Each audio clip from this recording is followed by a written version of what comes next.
Γεια σας, παιδιά. Καλώς τα παλικάρια. Καλησπέρα, τι κάνουμε.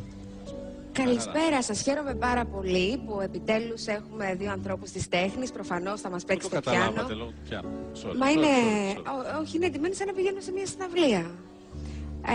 Χαίρομαι πάρα πολύ που ήρθατε. Τι θα μας παίξετε σήμερα? Πρώτα είναι το Godfather, μετά της Carmen. Α, Μπιζέ. Μάλιστα. Και μετά έχουμε επιλέξει το... Τα παιδιά του Πειραιά. Τα παιδιά του Πειραιά. Μπράβο σας. Πολύ Χατζηδάκι. ωραία.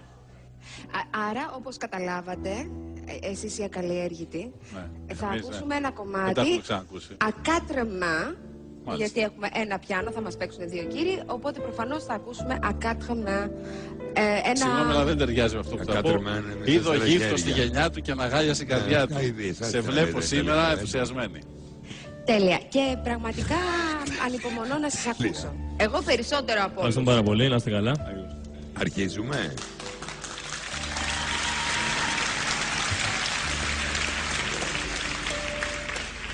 Α, σκαμπό δεν έχετε φέρει σκαμπό? Χωρίς σκαμπό. Στα όρθια. Άσκαμπο.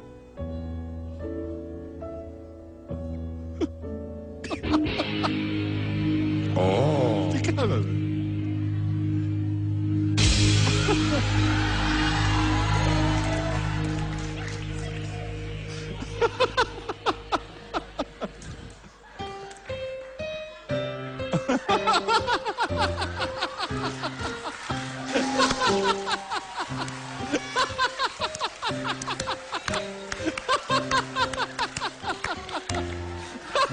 του φύγε του αριστερού λίγο.